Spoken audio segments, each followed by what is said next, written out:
بسم الله الرحمن الرحيم ووهبنا له إسحاق ويعقوب كلا هدينا ونوحا هدينا من قبل ومن ذريته داود وسليمان وأيوب ويوسف وموسى وهارون وكذلك نجزي المحسنين وزكريا ويحيى وعيسى وإلياس كل من الصالحين وإسماعيل واليسع ويونس ولوطا وكلا فضلنا على العالمين ومن آبائهم وذرياتهم وإخوانهم واجتبيناهم وهديناهم إلى صراط مستقيم ذلك هدى الله يهدي به من يشاء من عباده ولو أشركوا لحبط عنهم ما كانوا يعملون آمنت بالله صدق الله العظيم۔ بڑے انتہائی واجب الاحترام، قابل صد احترام بزرگوں، بھائی اور نوجوان ساتھیوں، آج کے درس میں قرآن مجید کتاب حکمت کی سورہ نمبر 6 سورۃ الانعام کی 5 آیات مبارکہ، آیہ نمبر 84، 85، 86، 87 اور 88 یہ شامل ہے۔ اور اس مقام پر اللہ جل شانہ عما نوالہ نے تقریباً اپنے 18 پیغمبروں کا تذکرہ فرمایا ہے نام لے کے۔ قرآن مجید کتاب حکمت میں تقریباً کوئی 27 کے قریب انبیاء و رسول کا نام آپ کو ملے گا جب آپ اس کا مطالعہ کریں گے، جن میں سے یہ جو مقام ہے یہ اس لحاظ سے اہمیت کا حامل ہے کہ اس جگہ پر 18 پیغمبروں کا، جناب اسحاق، جناب یعقوب، جناب داود، جناب سلیمان، جناب ایوب، جناب یوسف، جناب موسیٰ، جناب ہارون، جناب زکریا، جناب یحییٰ، جناب عیسیٰ، جناب الیاس، جناب اسماعیل، جناب یسع، جناب یونس، جناب لوط علیہ السلام، اور اس سے قبل جناب ابراہیم علیہ السلام کا تذکرہ جو کہ گزشتہ رکوع کے اندر تھا وہ چلا آ رہا تھا۔ جناب ابراہیم علیہ السلام کو جد الانبیاء کہا جاتا ہے، یعنی انبیاء کی جو 2 بڑی لڑیاں ہیں، قوم بنی اسرائیل اور بنی اسماعیل، یہ دونوں لڑیاں یہ جناب ابراہیم علیہ السلام سے ہی نکلی ہیں۔ گویا کہ ان کی ذریت میں کثیر تعداد میں انبیاء آتے چلے گئے۔ اس کی وجہ وہ پہلے اس پارے کے اندر موجود ہے سورۃ البقرہ کے اندر، کہ جس وقت انہوں نے اللہ جل شانہ عما نوالہ کے حکم سے ہجرت فرمائی، ان کا جو اصل دیار تھا، اصل جو وطن تھا وہ عراق تھا، عراق کے اندر جو بابل ہے یا ار ہے وہاں پر تھا۔ تو 2 بیویاں تھیں، ان سے ایک بیٹا پیدا ہوا، اما سارہ سے جناب اسحاق علیہ السلام پیدا ہوئے، ان کو لا کر کے انہوں نے فلسطین کے اندر، شام کے اندر لا کر کے بسایا، اور اما حاجرہ علیہ السلام سے جناب اسماعیل علیہ السلام پیدا ہوئے۔ ان کے بارے میں اللہ کے اذن یہ ٹھہرا کہ آپ یہاں سے چلیے اور مکہ المکرمہ پہنچیے، وادی غیر ذی زرع کے اندر پہنچیے، نہ وہاں پر کوئی زراعت ہے، نہ کھیتی باڑی ہے، نہ کوئی سبزہ ہے، نہ کچھ کھانے کو ہے، نہ پینے کو ہے، اور اللہ نے ایسے تو نہیں اپنا خلیل بنا لیا کہ اللہ کو اتنی محبت تھی ان سے کہ خلیل کا لفظ جو ہے یہ خلت سے نکلا ہے۔ خلت کہتے ہیں ایسی محبت کو جو رومے رومے میں، بوٹی بوٹی میں، بال کھال میں جو رسی بسی ہو، ایسی محبت کو کہتے ہیں۔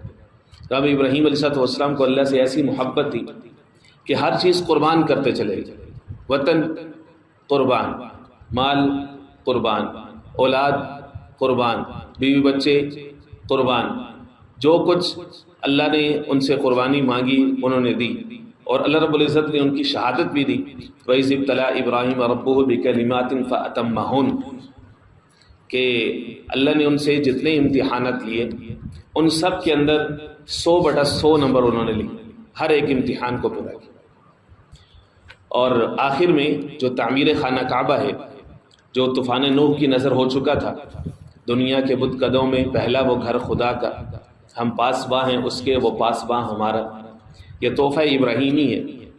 دونوں باپ بیٹوں نے مل کر کے انہی بنیادوں پر خانہ کعبہ کو تعمیر کیا ہے۔ جنت سے پتھر لایا گیا جو ان کے لیے سیڑھی کا کام کرتا تھا، اور اللہ کی مشیت کے ساتھ انہوں نے اس کو تعمیر کیا۔ تعمیر کرنے کے بعد انہوں نے ایک شاندار دعا مانگی۔ ایک دعا تو خاص اس کے لیے تھی، خانہ کعبہ کی آبادی کے لیے تھی، مکہ المکرمہ کے لیے تھی۔ رب اجعل ھذا البلد آمنا واجنبنی وبنی ان نعبد الاصنام، یہ ہے 13ویں پارے کا سورہ ابراہیم۔ اللہ اس شہر کو امن دے دے، وہاں پر بھی اور پہلے اس پارے میں بھی۔ وارزق اہلہ من الثمرات من آمن منہم باللہ والیوم، ساتھ میں اس کے لیے پھلوں کی بھی دعا کی۔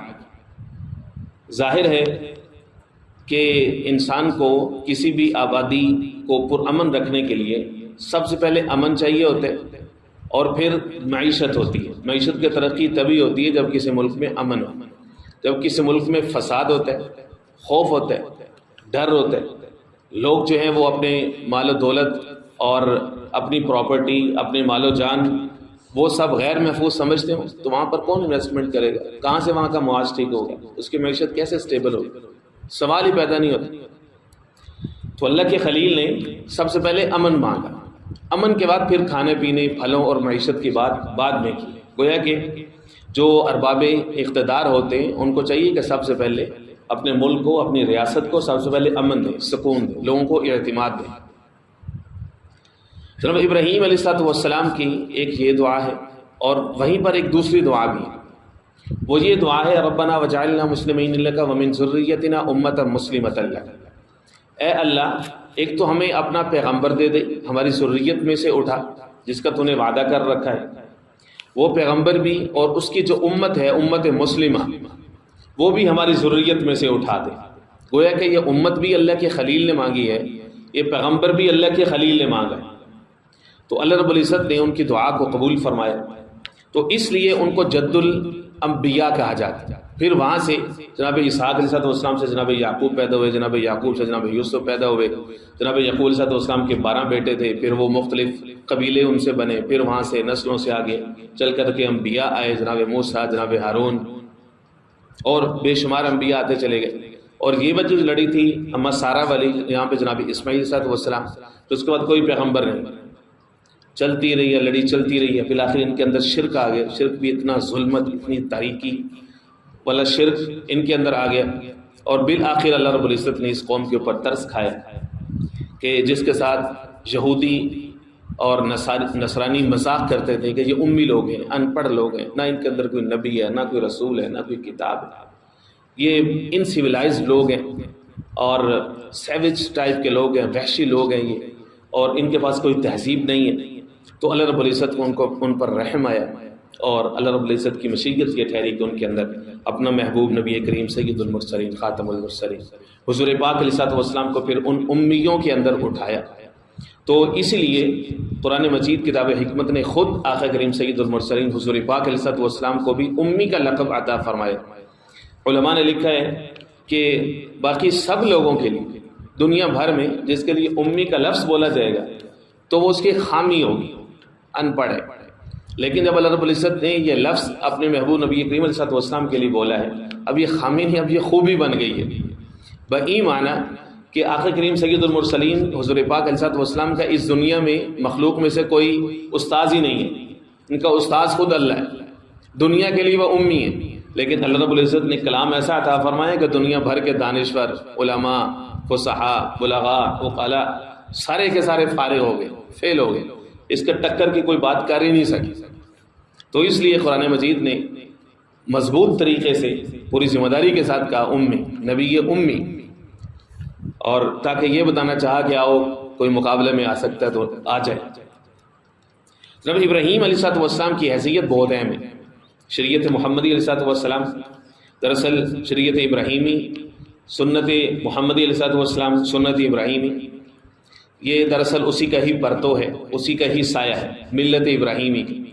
اس لیے جب ہم درود پاک پڑھتے ہیں تو اس میں ملت ابراہیمی کا تذکرہ ہوتا ہے، اولاد ابراہیم کا تذکرہ ہوتا ہے، ان کے لیے بھی ایکول صلاۃ اور سلام کی دعا کر رہے ہوتے ہیں جتنی آقا کریم سید المرسلین حضور پاک علیہ الصلوۃ والسلام اور ان کے اہل خانہ کے لیے کر رہے ہوتے ہیں۔ اللہم صلی علی محمد وعلی آل محمد کما صلیت علی ابراہیم وعلی آل ابراہیم انک حمید مجید اللہم بارک علی محمد وعلی آل محمد کما بارکت علی ابراہیم وعلی آل ابراہیم انک حمید مجید۔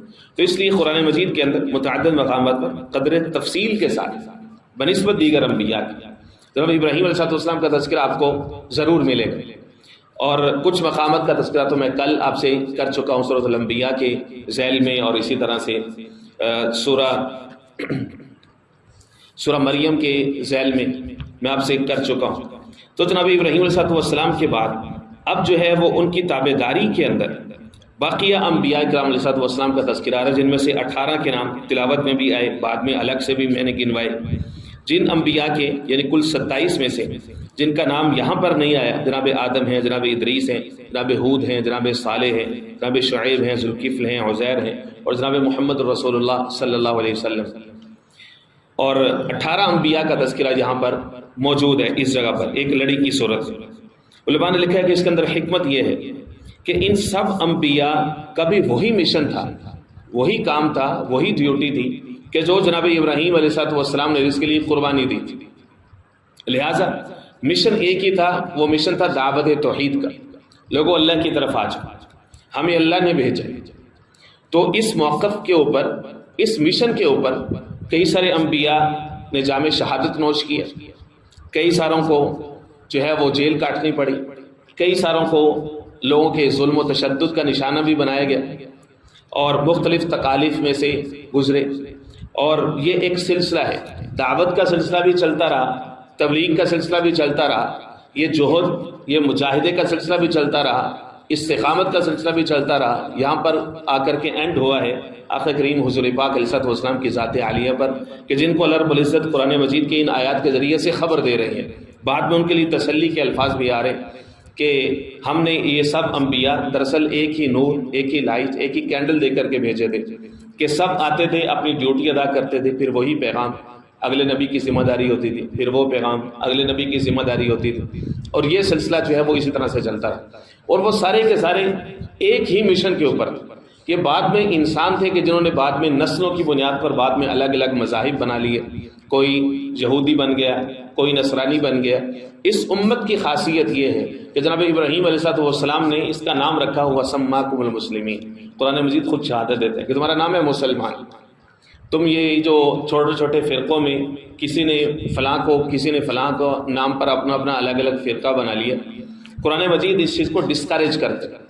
قرآن مجید کہتا ہے تمہاری پہچان مسلمان ہے، اور دین اللہ کے نزدیک صرف اور صرف اسلام ہے، جو ہمیشہ سے تھا، ہمیشہ سے چلا آ رہا ہے اور ہمیشہ رہے گا۔ تمہاری پہچان دین اسلام ہونا چاہیے۔ ان الدین عند اللہ اسلام، اللہ کو کوئی اور وے آف لائف پسند ہی نہیں ہے ادر دین اسلام، اور بہت واضح طریقے سے اعلان کر دیا سورہ آل عمران کے اندر، وَمَن يَبْتَغِ غَيْرَ الْإِسْلَامِ دِينًا فَلَن يُقْبَلَ مِنْهُ whoever seeks any other way of life، اللہ فرماتے ہیں ہرگز ہم قبول نہیں کریں کوئی اور فیشن آف لائف، اللہ کو پسند ہی نہیں ہے سوائے دین اسلام کے، کیونکہ یہ فطرت کا دین ہے۔ سب انبیاء اسی دین کے اوپر تھے، یہی دین ہمیشہ سے رہا، اور وہ دین اسلام جو کہ نیچر کا دین ہے۔ اب لہٰذا اسی تابعداری کے اندر اللہ رب العزت انبیاء کا تذکرہ فرما رہے ہیں، وَوَهَبْنَا لَهُ إِسْحَاقَ وَيَعْقُوبَ، اور ہم نے ان کو عطا کی جناب اسحاق اور جناب یعقوب، یعنی یہ ایک نسل کا تذکرہ ہے، یعنی بنی اسرائیل جہاں سے چلی ہے، کیونکہ یعقوب علیہ السلام کا دوسرا لقب تھا اسرائیل، ان کا نام تھا۔ اسرائیل کا مطلب ہے اللہ کا بندہ، وہی جو عربی میں ہم عبداللہ کہتے ہیں۔ ان سے جو نسل چلی تو سب کو بنی اسرائیل کہتے ہیں۔ کلن ہدینا، فرمایا کہ ہم نے ان سب کو گائیڈ کیا، ہدایت دی۔ ونوحن ہدینا، اور جناب نوح ہدینا من قبل، اس سے پہلے ہم ان کو بھی ہدایت دے چکے تھے۔ ومن ذریتہ، اور ان کی نسل میں سے ہم نے پھر آگے چل کر کے جناب داود کو اٹھایا، جناب سلیمان کو اٹھایا، اور ان کو تو بادشاہت بھی دی جناب داود اور جناب سلیمان کو۔ قرآن مجید میں اور مقامات ان کا موجود ہے، سورہ فاطر پارہ نمبر 22 میں موجود ہے، اور پارہ نمبر 23 کے اندر سورہ صاد کے اندر موجود ہے۔ یہ دونوں باپ بیٹوں کی خصوصیت یہ ہے کہ بیک وقت نبی بھی تھے، بیک وقت بادشاہ بھی تھے۔ حالانکہ عام طور پر دیکھنے میں یہ آتا ہے کہ ہمیشہ ایک طرف نبی کھڑا ہوتا ہے، ایک طرف بادشاہ کھڑا ہوتا ہے۔ نبوت اور بادشاہت یہ دونوں ایک دوسرے کے رائیول رہی ہیں ہمیشہ، اب شروع سے لے کے آخر تک انبیاء کی ہسٹری دیکھ لیجیے، ہر زمانے میں نبی کے مقابلے میں بادشاہ کھڑا ہو، کیونکہ جو دنیا کا جو بادشاہ ہوتا ہے اس کی حکومت لوگوں کے جسموں کے اوپر ہوتی ہے، جو اللہ کا نبی اور رسول ہوتے ہیں اس کی حکومت لوگوں کے دلوں پر ہوتی ہے. تو اس لیے بادشاہ اور نبی کی ہمیشہ سے رائیولری رہی. لیکن اللہ رب العزت کی مشیت دیکھیے، قدرت دیکھیے کہ جناب داؤد اور جناب سلیمان باپ بیٹوں کی قسمت دیکھیے کہ ایک وقت میں ایک ہی جھولی کے اندر اللہ نے نبوت بھی ڈالی یا بادشاہت بھی ڈالی، اور بادشاہت بھی ایسی کہ زمانہ جس کو مانے. وہ ایوب، جناب ایوب بھی آئے، فرمایا کہ وہ بھی اسی ذریت میں سے ہم نے اٹھائے. جناب یوسف آئے، جناب موسیٰ آئے، جناب ہارون آئے. وَكَذَلِكَ نَجْزِي الْمُحْسِنِينَ، اور اسی طرح سے ہم بدلہ دیا کرتے ہیں محسنین کو، یعنی جو اچھا کرتے، جو نیکی پر قائم رہتے، جو لوگوں کے جو ہے وہ لوگوں کی طرف سے آنے والی ملامت کو برداشت کر جاتے، حق بات پہ قائم رہتے. فرمایا کہ ہم اس کو بدلہ ضرور دیتے. وزکریا، جناب زکریا کو اٹھایا، جناب یحییٰ، جناب عیسیٰ، جناب الیاس، کل من الصالحین. فرمایا سارے کے سارے یہ نیکوکاروں میں سے تھے. وہ اسماعیل، جناب اسماعیل، جناب یسع، جناب یونس، جناب لوط، ان سب کو وَكُلًّا فَضَّلْنَا عَلَى الْعَالَمِينَ. فرمایا کہ ہم نے فضیلت دی ان کو تمام جہان والوں پر.